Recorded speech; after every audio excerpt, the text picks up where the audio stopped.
sahabat IKN TV. Selamat sore semuanya. Semoga tetap dalam keadaan bahagia dan sehat selalu pastinya. Baik, pada episode kali ini kami akan berbincang-bincang perihal pendidikan gitu ya. Kenapa sih kiranya pendidikan itu sangat penting untuk dibahas gitu? Karena pendidikan itu menjadi sebuah jendela sih kalau menurut saya gitu ya. Makanya sangat penting sekali untuk dibahas gitu. Kalau menurutnya Albert Einstein itu pendidikan prinsip dari pendidikan itu adalah mampu menciptakan manusia yang bisa melakukan hal-hal baru, bukan hanya mengikuti apa yang sudah dipernakan oleh generasi sebelumnya begitu teman-teman.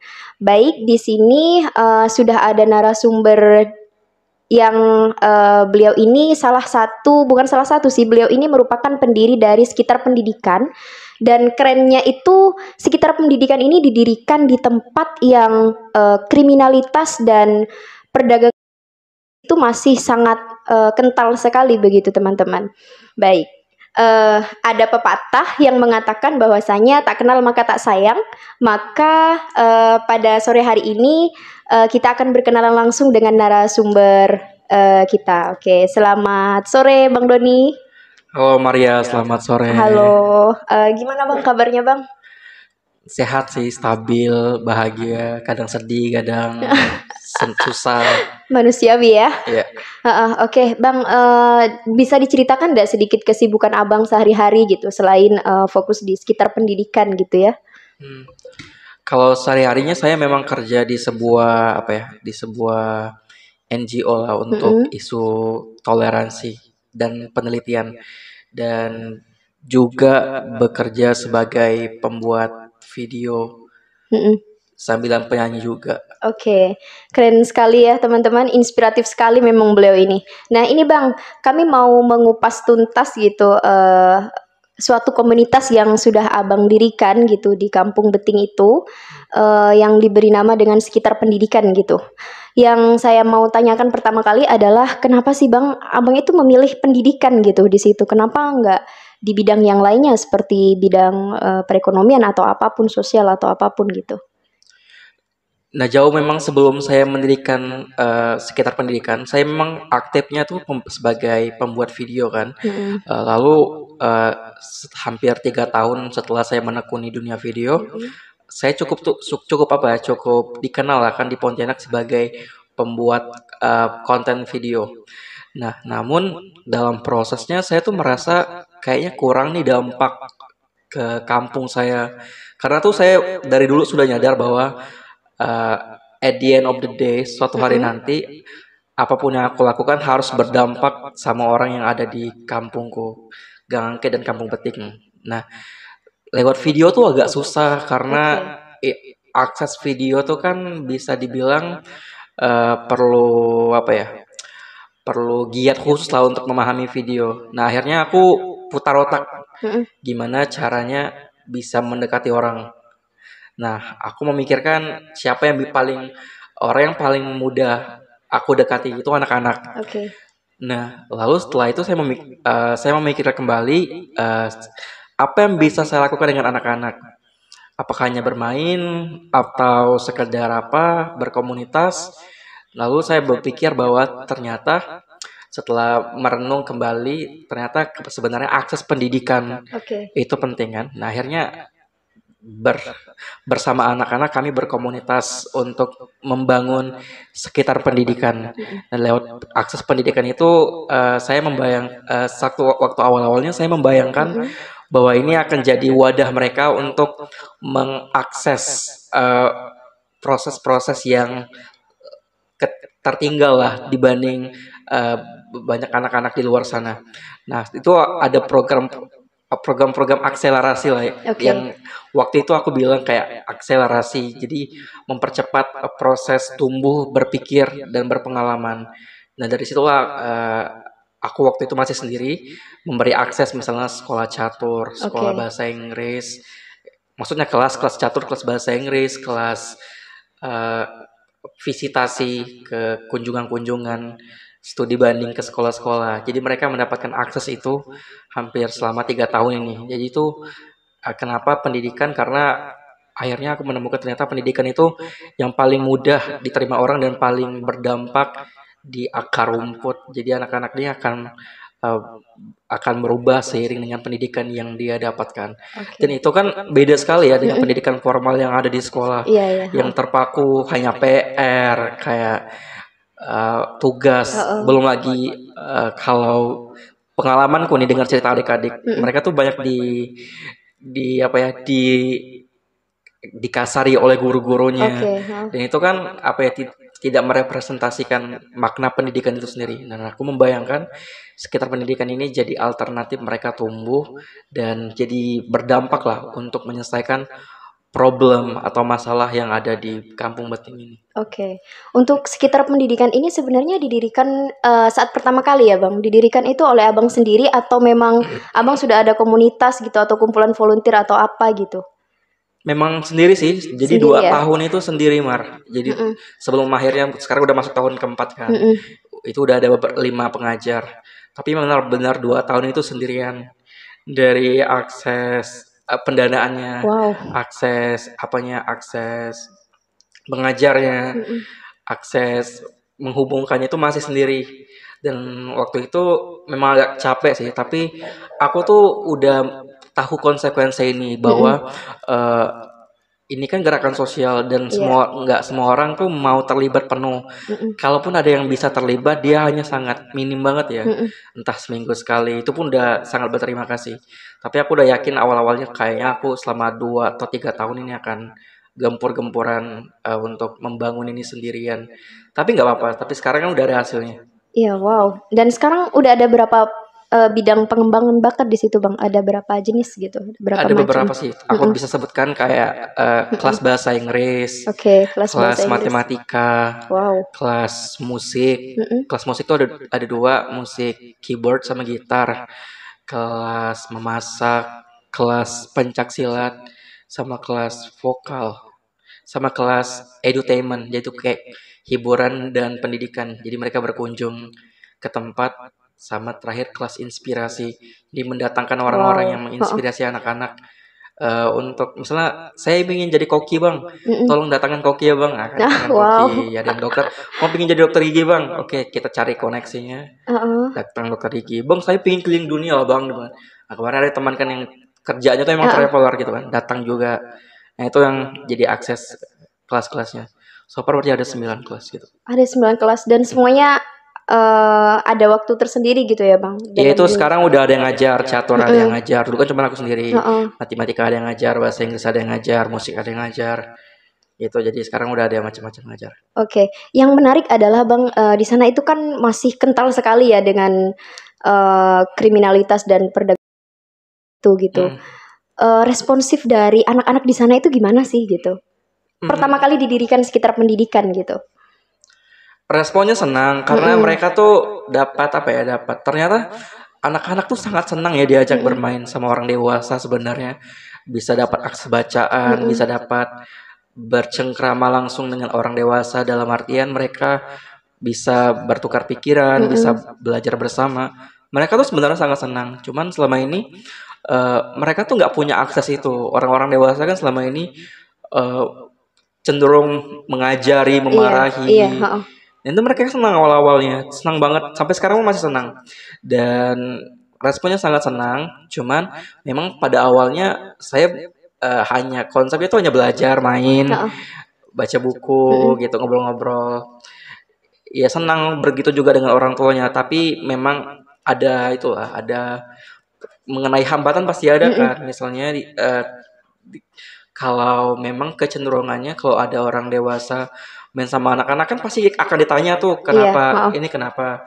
Karena proses yang aku lalui untuk membangun sekitar pendidikan itu kayak informal gitu loh, nggak ada announcement. Biasanya kan kalau ada komunitas datang kan ke kampung, saya dari komunitas ini mau mengajar anak-anak. Ini aku kan kayak buka rumah, belakang rumah, kebetulan rumahku tuh kan panjang, jadi kayak belakang rumah kita baca gitu kan. Ingat apa Doni main sama anak-anak nih gitu kan, nggak ada kerjaan atau gimana gitu kan. Itu ada stigma-stigma kayak gitu. Itu bagian dari hambatan. Tapi akhirnya sejauh ini mereka sangat senang. Mereka kayak menemukan sosok apa ya, kayak teman, kayak abang, kayak guru tapi tidak terlalu menggurui. Nah gitu-gitu, senang banget mereka. Kalau respon dari orang tuanya gimana Bang kira-kira tuh? Nah awalnya mereka bertanya-tanya kan, ini ngapa sih Doni? Iya, kenapa sih Karena gitu? kalaupun ada les, kalaupun ada ngajar, biasanya itu les itu kan, les bayar. Ngapa sih ada abang-abang nih kan, dia ngajar anak-anak gitu kan. Itulah biasanya, itu kan tidak umum ya di masyarakat situ, tidak umum. Mereka bertanya-tanya awalnya, akhirnya aku tuh kayak sering dikunjungi orang tua, kayak penasaran kali ya, kayak sekedar jemput lihat-lihat anaknya gitu ya. sampai di belakang rumah kan lewat samping tuh itu, jemput anaknya kayak make sure kenapa anaknya di sini kan. Iya beberapa orang punya pasti gitu kan. Jadi tapi sampai sekarang karena mereka akhirnya aku pelan-pelan ngenalin diri aku tuh siapa. Akhirnya dia tahu kan kalau aku tuh pekerja sosial, aku tuh sebagai itu kan. Dia pengen tahu background aku dulu siapa. Mungkin kan kalau di kampung aku nggak terlalu kelihatan gitu Mar. Nggak terlalu famous gitu ya? Iya nggak terlalu famous. Kayak Mas pun dulu kayak nyanyi gitu Mar. Karena nyanyinya lomba-lomba joget itu kan. Iya anak-anak gitu kan. Jadi stigma itu tuh masih kayak gitu. Maksudnya ini Doni yang kayak lomba-lomba joget itu siapa sih gitu kan. Mau ngajar apa gitu. sih dia gitu ya? Iya jangan-jangan ngajarin anak aku joget kayak gitu kan. Laki-laki disuruh joget kan, itu kan kayak ada stigma kan, laki-laki joget kenapa gitu waktu kecil kan. Nah ternyata stigma itu tuh masih ada Mark. Jangan komen sama Doni tuh, Doni tuh dia tuh kayak suka kayak joget-joget kayak perempuan gitu. Itu waktu kecil umur SD, SD kan. Itu kan udah beda banget dengan aku yang sekarang yang mungkin udah beda lah pokoknya. Nah itu stigma itu ada, aku dengar ada yang nyampaikan dari orang tua, jangan main sama Doni gitu kan. Akhirnya dia tahu siapa aku kan. Aku kan misalnya nama aku di Google kan cukup banyak kan. Jadi aku memang sengaja sih kalau Bang nih kami bilang gini kan. Enggak sih. Coba Bang itu beda lah sekarang, enggak kayak gitu. Emang kalian lihat Bang ini kayak gitu? Enggak sih Bang, dia bilang. Nah, Bang Doni itu akhirnya nanya, "Bang Doni itu kerjanya apa?" Kan. Nih aku bukain Google kan. Searching nama Bang Doni kan. Jadi oh nama Bang Doni banyak di sini. Oh Bang Doni itu gini. Akhirnya dia nyampaikan ke orang tuanya, Bang Doni gini, Mak, gini. Di situ udah mulai paham. Akhirnya tamu tuh mulai makin kan, misal dari pemerintah, dari kawan-kawan aktivis, dari kawan-kawan organisasi ramai, atau kawan-kawanku yang beberapa ada yang dari luar negeri juga datang kan. Ini ngapa Bang Doni ramai-ramai ini makin aneh gitu kan? Iya. Aneh. Oh gini kan. Oh Doni itu gini. Akhirnya udah mulai percaya bangun trust. Nah akhirnya kepercayaan itu dapat. Akhirnya ada yang menang lomba catur gini, anaknya bisa gini kan. Nah setelah ada pencapaian itu dan lihat hasilnya itu udah mulai percaya. Tapi awal-awalnya memang iya sih. Ada jeda waktu dulu gitu untuk diterima gitu ya. Iya. Semacam searching jati dirinya Doni itu siapa gitu. Belum lagi anak-anak tuh kan emang nggak bisa itu ya dimarahin, janganlah dimarahin. Aku tuh selalu membayangkan kalau ke ngajar anak-anak tuh aku membayangkan kalau aku waktu kecil tuh aku tuh sukanya diapakan sih? Misalnya diajak ngomong, diajak diskusi. Biasanya kan kalau dewasa kan kau tuh gini. Aku enggak pernah kayak selama 3 tahun enggak pernah gitu. Harus gini enggak. Kayak ngobrol ya. Kayak gini, kayak ngobrol anak menganggap mereka setara kan. Oh gitu lah, enggak pernah marah kalau mereka lari-lari teriak-teriak pun gitu. Akhirnya ada yang bilang, waduh belajar sama Doni itu kayak budak-budak tuh terlalu ribut, tak bisa diatur gitu kan. Nama enggak budak beting, budak tanrai. Itu nama kayak bermaki, berteriak, berkelahi. Itu kayak hal yang per menit lah dia tuh kayak per menit gitu. Karena aku sabar banget orang sama anak-anak. Sabar banget. Nah, akhirnya tuh ada stigma tuh kan. Tapi hasilnya ada, mereka berprestasi walaupun kadang agak sedikit ribut dan itu kan memang karakter masyarakatnya kan. Iya, sedikit heboh kayak gitu. Tidak bisa dipungkiri. Yang menarik itu adalah Bang, itu kan Abang memilih menjadi pekerja sosial itu di usia yang masih muda gitu ya. Sedang kalau pada umumnya gitu, kalau orang-orang masih muda tuh gimana sih untuk memperkaya diri gitu dengan cara bekerja atau gimana gitu. Malah Abang tuh berani mengambil tindakan yang bisa dikatakan itu bisa menyebabkan kita miskin loh gitu. Bisa menyebabkan kita miskin loh gitu. Respon dari orang tuanya abang gimana sih gitu? Kamu ngapain sih mungkin gitu dari orang tuanya gitu? Itu nggak menghasilkan buat kamu, gitu nggak? Ini emang agak tricky sih sebenarnya. Juga masih berjuang ya dalam finansial dan macam-macam. Pentingnya memang punya skill yang punya cadangan untuk bisa mencari pekerjaan tuh penting banget ya. Misalnya skill aku kan buat video, skill aku menulis. Nah, situ aku bisa mengkomersilkan karya aku untuk jadi uang gitu kan, karya aku atau pekerjaanku untuk cari uang. Nah, ada di sisi lain pekerjaan sosial ya, bagian dari kayak apa ya sih, kalau dalam agamaku mungkin sedekah atau kayak gitu kan. Nah, itu memang perlu dipikirkan, jangan sampai apa ya, uang tuh habis semua di situ kan. Walaupun kadang dalam kenyataannya kita masih muda, kadang kadang kita yang terlalu senang habis gajian nih ngajak belikan anak buku terlalu banyak atau ngajak jalan gitu kan, kayak habis uang ternyata. Akhirnya 20 hari kita miskin gitu ya. Ya, hari ke-15 gajian uang kemana. Tapi ternyata dalam prosesnya akhirnya aku belajar ternyata pekerjaan sosial tuh bisa melibatkan banyak orang. Ada ya temanku yang mau berdonasi ataupun ada buka lomba-lomba open proposal untuk komunitas. Nah, aku belajar di situ kan, ternyata bisa nih komunitas tuh nggak hanya kita sendiri ya, tapi juga orang lain sebagai donatur bisa berdonasi ataupun lembaga-lembaga filantropi di nasional ataupun internasional bisa memberikan kontribusinya kalau kita bisa buat proposal. Nah, itu tuh yang aku pelajari, ternyata aku benar-benar belajar, benar-benar buat proposal gitu kan. Benar-benar belajar nulis, belajar memahami kerangka konsep, pemetaan, dan mengimplementasikannya jadi bahasa. Aku belajar banget. Hampir 3 tahun aku belajar. Akhirnya kemarin 2 kali terbukti sekitar pendidikan tuh bisa menang di tingkat nasional. Pertama tahun lalu itu ada dari Lokadaya gitu kan, memberikan pendanaan dapat berapa juta gitu. Nggak banyak sih. Yang akhirnya kedua nih dari Yayasan Fijar Foundation. Itu kayak dari ribuan tuh hanya 15 orang terpilih. 15 komunitas sekitar pendidikan salah satunya. Salah satunya sekitar pendidikan. Iya, itu komunitas seluruh Indonesia yang besar-besar banget gitu. Semuanya rata-rata yang dapat tuh kayak ada yang dokter tapi di personal. Itu kan boleh, projectnya boleh personal, boleh komunitas, betul. Rata-rata komunitas yang dapat atau itu yayasan-yayasan yang mereka udah punya lembaga apa nih, yang punya badan hukum gitu kan, yang udah besar lah pendanaannya. Sekitar pendidikan belum ada jejak tracking yang bisa mengelola dana kan. Tapi karena kita bisa buat proposal yang baik, itu akhirnya tembus. Nah, itu yang kita pelajari. Wow, itu keren banget sih ya. Dan memang kita saring lah cerita baiknya itu kita terapkan gitu ya Bang, untuk memperbaiki lah mungkin gitu pendidikan yang ada di daerah-daerah kita gitu ya.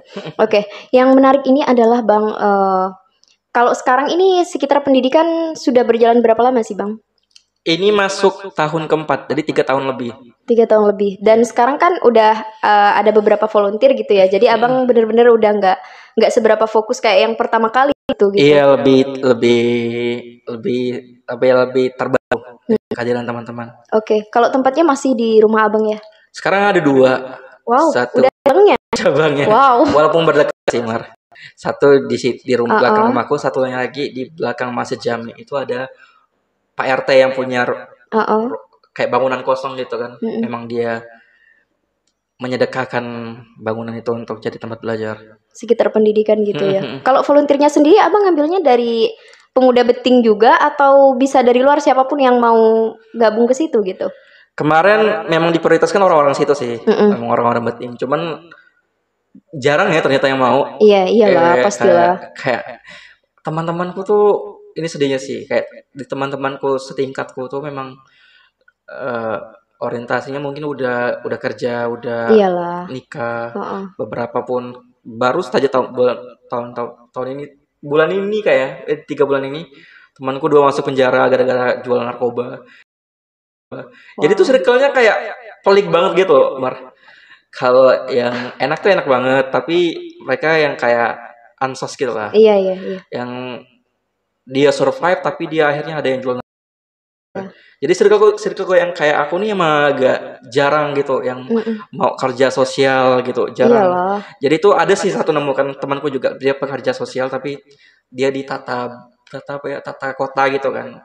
Isu tata kota dan lingkungan. Nah, itu lagi mau coba dia mau ngajar bahasa Inggris cuman masih belum terlaksana, tapi dia udah mau berkontribusi. Oke. Nah, tapi selebihnya kayak teman kuliahku yang mau ini lo bantu ngajar adik-adik yuk, boleh lah, ayo lah Don dibilang kan.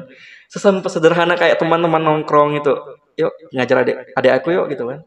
Kok bisa main gitar nggak? Bisa Don, oke lah dia mau ngajar gitu. Oke. Kayak jaringan personal sih, kayak misalnya juga hal yang aku kan misalnya ada lomba catur nih. Aku lagi bokeh nih, aku bilang kan, kamu nggak ngajar, kamu nggak nyumbang untuk adik-adik kita lomba catur, berapa Don? Terserah kalau mau 20 ribu ke 100 ribu, aku ada 140 ribu di Don, oke lah dia mau nyumbang gitu kan, kayak teman gini Marco mau nyumbang nggak gini adik aku kan, oh boleh sih, yang kayak gitu. Jadi sangat relasinya itu kayak teman-teman dekat gitu. Dan memang nggak ada bantuan sama sekali gitu ya, Kak. Abang memang nggak minta bantuan dari pemerintah ataupun siapa gitu ya awalnya? Iya, terakhir memang ada open donasi sih untuk pembetulan kayak jembatan gitu. Jadi ada yang rusak gitu kan. Akhirnya ada teman-teman yang bantu gitu.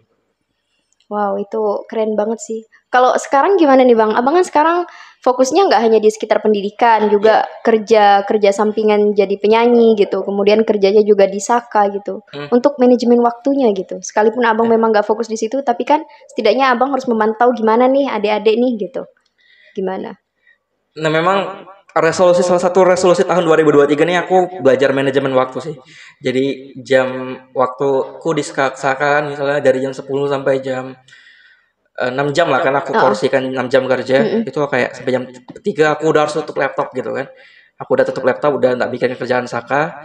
Tapi dari jam 10 sampai jam 3 tuh aku full kerja itu kan. Nah, itu malam itu dari jam 7 sampai jam 9 itu waktuku untuk sekitar pendidikan. Misalnya jam selebihnya misalnya ada waktu weekend, aku kan lagi ngerjain skripsi. Ngerjain skripsi. Ada job nyanyi. Jadi memang perlu laptop tuh yang kayak manajemen waktu kan, ya udah di jam ini tutup. Ngatur waktu sih sebenarnya. Jadi prioritas itu lagi berdarah-darah juga sih ngatur waktunya. Tahun lalu masih berantakan. Tapi 2023 nih oke lah. Aku udah bisa ngatur jam segini. Oke. Kemudian kalau dari orang tua gimana nih Bang? Kamu nggak pengen coba yang lebih ini lagi gitu? Janganlah stuck di situ gitu. Ada kayak gitu nggak dari orang tua? Iya sih, dia kayak berharap aku mungkin jadi PNS atau aku jadi apa gitu kan. Jadi penyanyi besar gitu kan. Iya, Mungkin ada ya harapannya. Cuman sekarang kayaknya dia lebih santai sih sekarang, karena aku udah maksudnya dari kerjaanku sekarang tuh di Saka, di nyanyi itu kadang tuh cukup laku, kadang cukup. Aku juga di usiaku yang ke-25 tahun, masuk 26, aku udah beli rumah sendiri. Wow. Aku udah aku punya teknologi yang misalnya laptopku, kameraku, iPadku dan lain-lain tuh aku beli sendiri. Mamaku tuh udah lihat aku tuh bisa punya ada yang menghasilkan kan. Jadi aku udah bisa survive sendiri dari hasilku buat video kan. Jadi memang kadang dia ngarepin juga jadi PNS kayak gitu kan. Cuman aku bilang aku pingin gini pun enggak apa-apa, aku bilang kan, yang penting ya aku bisa kerja kapanpun, aku bisa berkarya, aku bisa bantu orang gitu sih. Tapi untuk kedepannya gitu, ada nggak rencana dari Abang, kayaknya memang aku harus mundur lah kayaknya gitu. Aku pengen kaya nih gitu, atau pengen gimana nih gitu. Ada nggak rencana kedepannya gitu? Sulit nih baru membayangkan ini. Memang aku tuh belajar kayak hidup tuh sekarang ngalir aja sih Mar. Kayak ya udah apa adanya lah. Kalau soalnya aku udah kayak ngabiskan hidupku dari kan tamat sekolah tuh aku tamat SMA, aku tuh langsung sekolah kuliah Mar.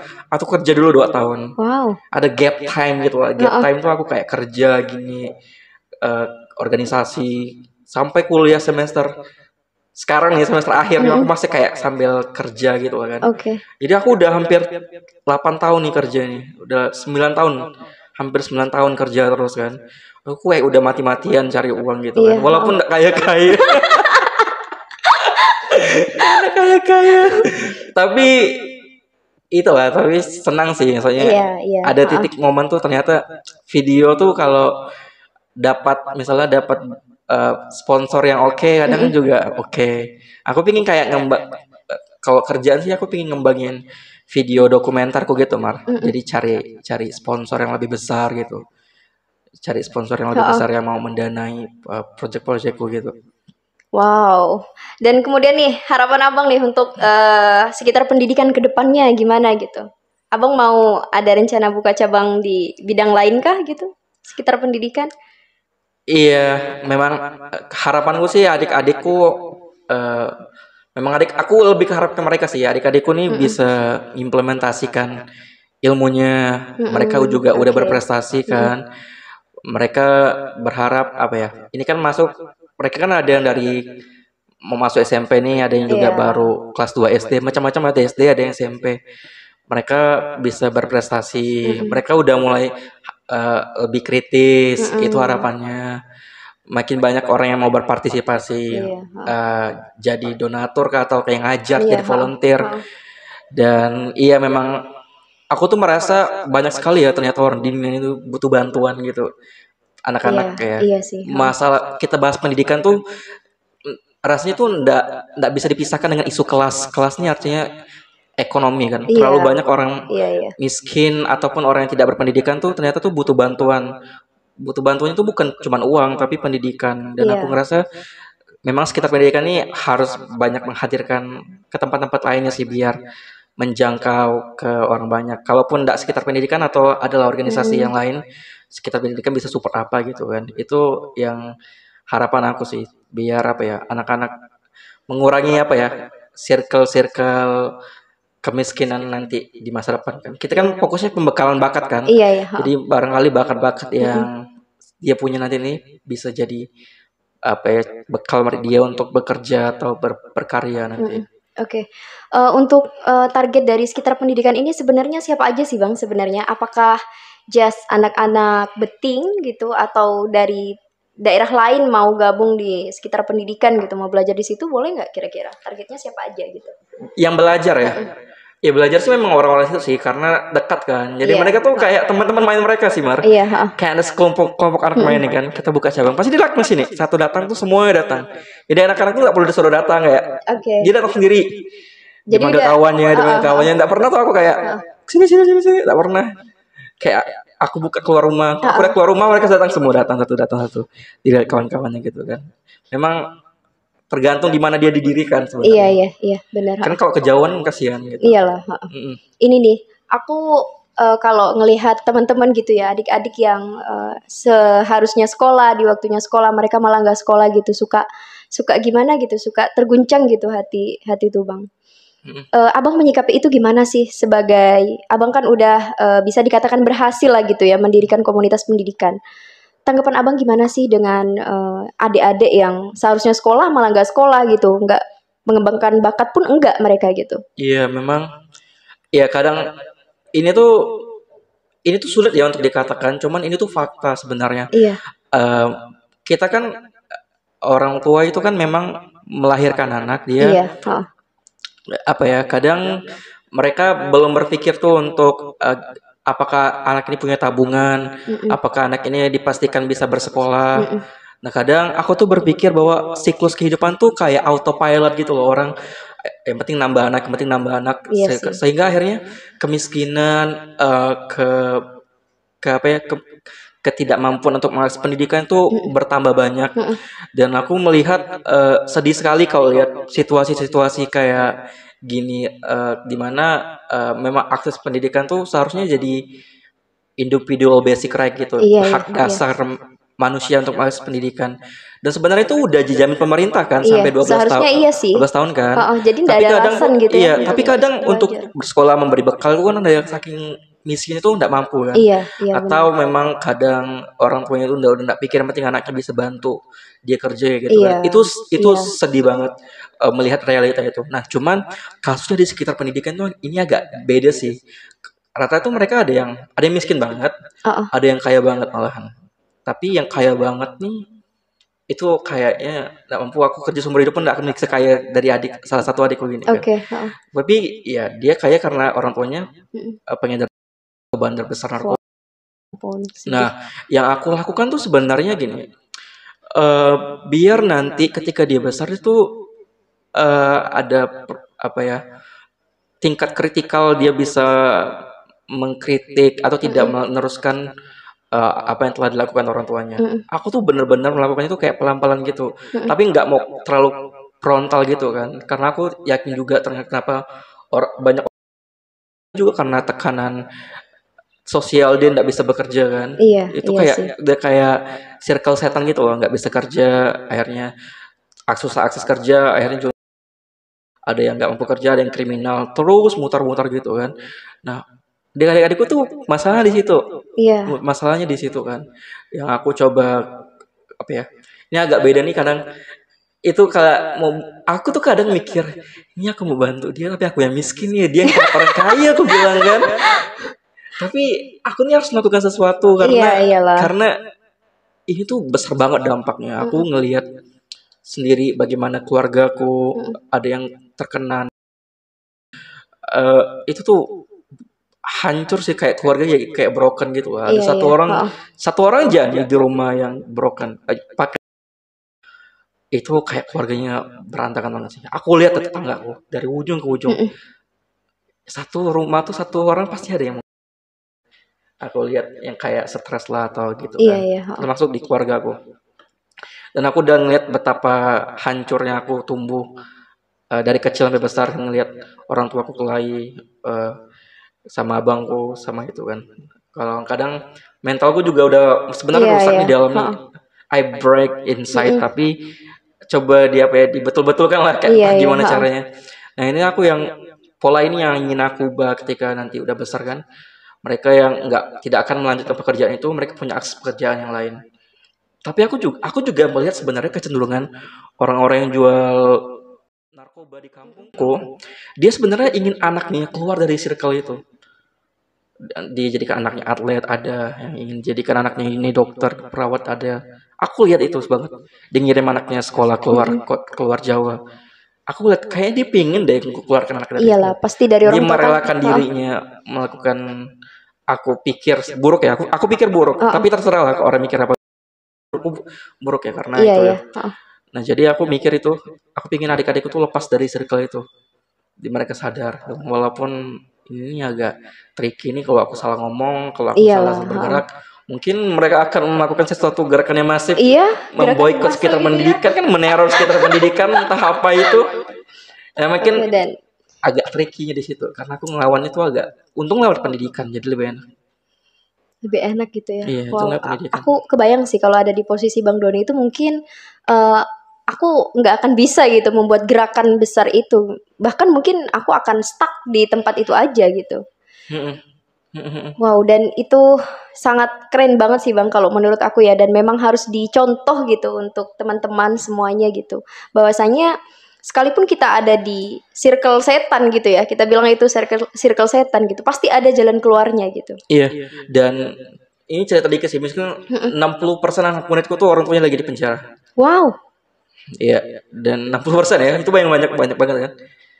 Dan dari puluhan ya anak muridku, aku lihat cuma 2 yang keluarganya tuh aman gitu secara ini aman keluarganya. Aku kan petakan keluarga aman. Lain tuh masih nanya, "Bang, kenapa sih saya dibilangnya anak bos besar gitu kan?" Itu tuh mereka sendiri nggak tahu gitu ya. Iya, dia nggak tahu kayak bahkan itu kayak aku besar nggak mau gini-gini. Padahal ya ampun kasihan ya orang tuanya jualan. Aku nggak mau ngasih tahu kan. Ini gimana ngomongnya? Aku bilang nanti tunggu dia besar atau pelan-pelan kan. Ada yang juga mulai sadar ternyata dia sadar jualan. Kan nenek sih mama jualan gitu. Dan itu di rumahnya, dan dia menyaksikan langsung bagaimana orang tuh menggunakan narkoba setiap hari masuk uang kecil. Dan itu gimana menyikapi? Pastinya kan ada ya, pastinya anak itu yang di dalam seperti itu, dan yang aman-aman saja artis beda gitu. Beda, dia lebih keras, dia lebih besar gitu. Lebih kritis, sebenarnya kritis in a good way, kadang juga negatif, kadang juga positif. Harus diarahkan, dia lebih keras lah hidupnya, dia lebih paham, dewasa lebih sebelum waktunya. Dalam artian ada ancaman-ancaman, ada kata-kata kasar, dia tuh lebih paham. Dan kalau kayak gitu otomatis abang menyikapi itu kan harus belajar juga kan, istilahnya parenting lah gitu, tentang psikisnya anak-anak, tentang mentalnya anak-anak gitu. Iya, aku belajar banget. Ketika dikumpulkan gitu ya, anak-anak itu dari yang psikisnya beda gitu, dikumpulkan jadi satu, otomatis kan mereka nanti akan gimana gitu ketika bertemu gitu. Dan abang bisa menghandle anak-anak yang demikian gitu. Sejauh ini lumayan untuk sebisa mungkin tidak menyakiti mereka atau menyakiti kata-kata kan, tidak menyinggung terlalu jauh. Memang kadang perbedaan kelas ekonomi itu juga bisa jadi konflik di anak-anak kan.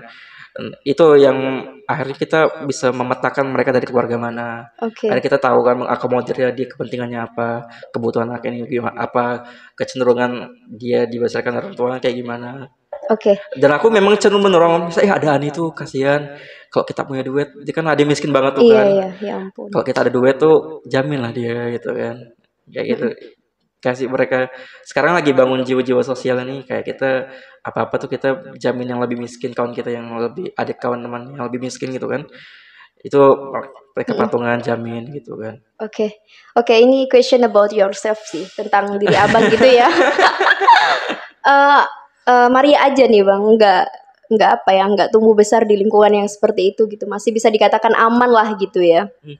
Maria tuh kadang suka capek gitu kalau ngelihat anak kecil jadi korban bentak-bentak orang tuanya gitu, gimana gitu. Maria tuh suka sedih gitu karena orang tua Maria tuh sangat memperlakukan Maria gimana, memperlakukan dengan baik lah gitu, nggak bentak-bentak, nggak gimana gitu ya.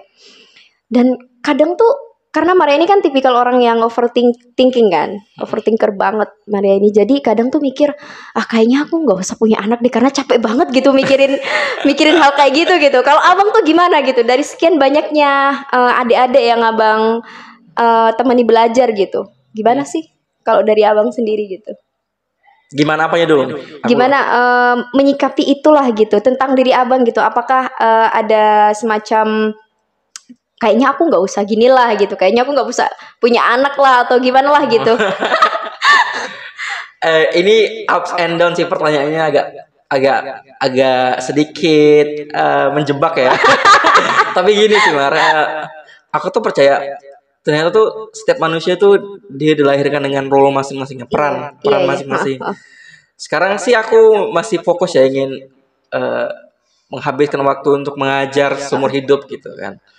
Ya aku lagi senang-senangnya di situ kan. Memang kadang juga berpikiran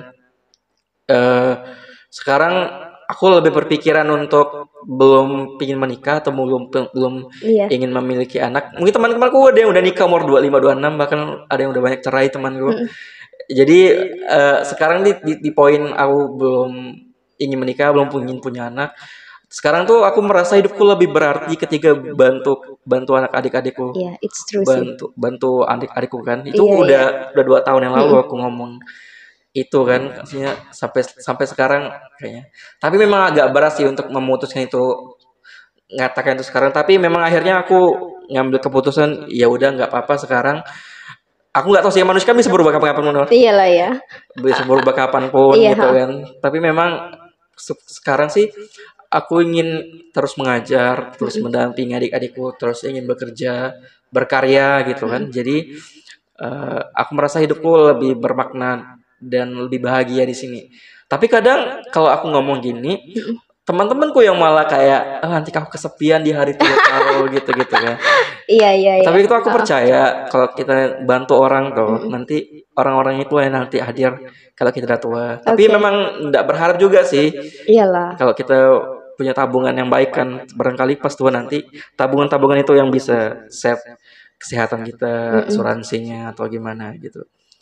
Memang apa ya, itu aku percaya bahwa manusia kan perannya masing-masing ya. Ada yang perannya ngajar, ada perannya jadi orang tua.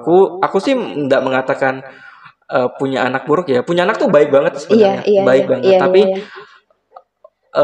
kalau ada orang yang memutuskan untuk child free dan tidak memiliki anak, itu juga baik. Iya, itu nggak salah sih sebenarnya. Baik choice kan. Asalkan ya dia punya pilihan sendiri. Kalau aku sendiri kan memang saat ini kan lagi booming banget ya tentang child free. Iya.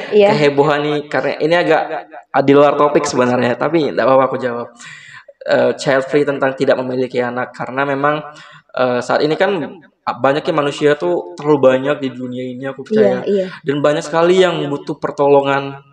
Kalau aku sih berpikir sekarang, apa sih ndak kalau kita tuh ndak ya udah bantu anak yang udah ada nih, yang butuh bantuan gitu kan. Ya nggak dulu punya anak secara biologis yang namanya baru. Tapi kalau ada yang mau nambah, ya silakan, itu memang keputusan masing-masing kan. Tapi kalau memilih untuk mengadopsi anak ataupun membangun sekolah dan akhirnya uang yang dia punya untuk membantu anak-anak yang lain tuh, itu juga keren banget menurutku. Wow.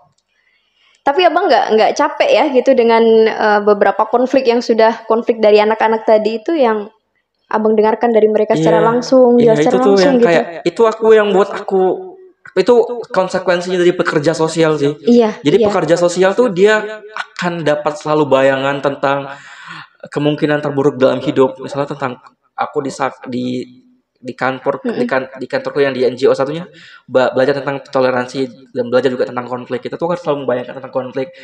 Sesederhana bagaimana budaya kemewahan dalam pesta pernikahan yang dipaksakan secara sosial, dipaksakan, itu bisa berpotensi konflik.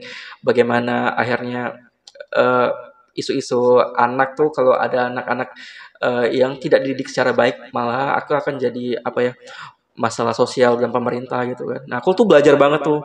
Akhirnya tuh memang kena imbasnya belajar. Ternyata secara realita ternyata resource-nya tuh terbatas. Manusia nih terlalu banyak, dan masalah tuh belum bisa belum bisa terpecahkan. Aku berpikir ya, tapi ini pendapatku. Takutnya aku tuh takut ngomongin soal itu nggak apa-apa. Nah, kalau aku udah bisa menyelesaikan satu masalah hidupku yang besar, kalau udah selesai nih, mungkin aku kan baru buat anaknya setelah masalah hidupku selesai.